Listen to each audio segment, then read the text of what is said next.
अमित शाह की दिल्ली पुलिस ने खिलाड़ियों के साथ बदसलूकी करी, महिला खिलाड़ियों को गंदी गंदी गालियां दी गई, वहां पर हाथापाई की गई, लाठियां चलाई गई। भाजपा के बाहुबली सांसद ब्रजभूषण शरण सिंह ने साफ तौर से यह कह दिया है, जब प्रधानमंत्री नरेंद्र मोदी या गृह मंत्री अमित शाह कह देंगे मैं तुरंत इस्तीफा दे दूंगा। तो आज सवाल यह है कि प्रधानमंत्री किस चीज का इंतजार कर रहे हैं, कौन से मुहूर्त का इंतजार कर रहे हैं, क्योंकि उनको तो यह सब बातें 2021 से पता है, क्योंकि विनेश फोगट ने, जिनको वो घर की लड़की कहते हैं, उसने जाके खुद इनको बताई है। और अब ये भयावह स्थिति देखकर भी आप चुप बने बैठे रहिएगा मोदी जी। आज सवाल इस बात का है, आज सवाल इस बात का है कि क्या आप अपनी चुप्पी तोड़िएगा और किस मुंह से आप कर्नाटका आकर यहां पर नारी शक्ति की बात करते हैं, जब देश की बेटियों के साथ बदसलूकी हो रही है। लेकिन इस पूरे प्रकरण में बहुत सारे चेहरे बेनकाब हुए। मैं पहली बात करना चाहती हूं इस देश के गृह मंत्री अमित शाह की। अमित शाह की दिल्ली पुलिस की असलियत यह है कि उन्होंने एफआईआर ही लॉन्च नहीं करी तब तक जब तक सुप्रीम कोर्ट ने निर्देश नहीं दिया। और अब अमित शाह की ही दिल्ली पुलिस ने कल महिला खिलाड़ियों के साथ और अन्य वहां पर खिलाड़ियों के साथ बदसलूकी करी है, बदतमीजी करी है और उनके साथ अन्याय किया है। अमित शाह जी, आपका चेहरा बेनकाब होता हुआ पूरा देश देख रहा है। दूसरी बात तो मोदी जी की करनी ही पड़ेगी, क्योंकि जो आरोपी है वो कह रहा है मोदी जी कहे तो मैं इस्तीफा दे दूंगा। लेकिन मोदी जी पता नहीं किस चीज का इंतजार कर रहे हैं। मोदी जी को तो 2021 से पता था कि ऐसा कुछ है, पता नहीं किस बात का इंतजार कर रहे हैं। जब मेडल जीतकर ये खिलाड़ी लाएंगे तो लपक लपक के फोटो खिंचाने में सबसे आगे मोदी जी रहते हैं, श्रेय भी इस बात का ले लेते हैं, विनेश को अपने घर की बेटी भी कह देते हैं, लेकिन जब वो बेटी सड़कों पर बैठी है तो एक शब्द नहीं बोलेंगे। तीसरा चेहरा बेनकाब होता है इस देश के खेल कूद मंत्री का, अनुराग ठाकुर का। आप मीडिया के इवेंट्स में जाके स्किपिंग करिएगा, पुशअप्स करिएगा, और जो महिला खिलाड़ियों का आरोप है, जो आप पर वो सीधा आरोप लगा रही है कि आपने आश्वासन दिया था, उसके बारे में क्या कीजिएगा?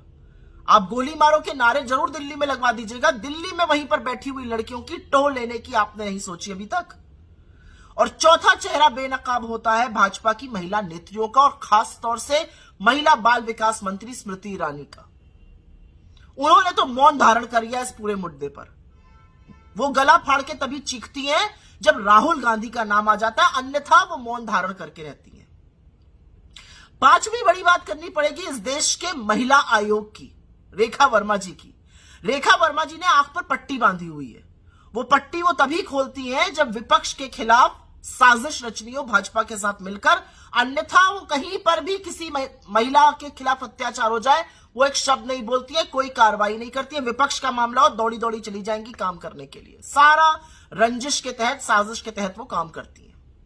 छठा बड़ा बेनकाब जो होता हुआ व्यक्ति दिख रहा है वो है प्रियंका कानूनगो, एनसीपीसीआर के चीफ, जो राष्ट्रीय बाल अधिकारों का, बाल सुरक्षा का आयोग है, उसके चीफ। वो तो भक्ति में ऐसे तल्लीन है कि बेचारे के पास वक्त ही नहीं है कि पॉक्सो जैसा गंभीर आरोप जब लगा है तो उसका संज्ञान ले ले, उस पर कार्रवाई कर दे। लेकिन अभी विपक्ष का नाम आ जाने दीजिए, राहुल गांधी जी का नाम कहीं पर आ जाए, अगर उनसे कुछ बच्चे मिलने चले आए तुरंत चिट्ठियां लिखने लगते हैं चुनाव आयोग को। सातवां बड़ा बेनकाब, और इससे मुझे थोड़ा दुख होता है, वो बड़े बड़े खिलाड़ी, वो नामी गिरामी सितारे हैं जो बड़े मुखरित होते थे, जो खूब बोलते थे। उसमें से कुछ हैं जिनका ओहदा बढ़ गया, जिनकी रिस्पेक्ट बढ़ गई, चाहे वो नीरज चोपड़ा हो या अन्य कोई भी जो इन खिलाड़ियों के समर्थन में मैदान में उतरा है बिना परवाह किए। और कुछ ऐसे हैं सितारे जो बहुत धूमिल हो गए अपने चुप रहने से और अपने अनर्गल बयानबाजी से। जो हक के लिए लड़ रहे हैं उनको बवाल मचाने को कहा जा रहा है। आठवां तो मीडिया की बात करनी ही पड़ेगी। दयनीय स्थिति है मीडिया की, बेचारों को समझ ही में नहीं आ रहा है क्या करें। अब खिलाड़ियों के पक्ष में तो बोलना ही पड़ेगा, इतना प्रेशर है जनता का।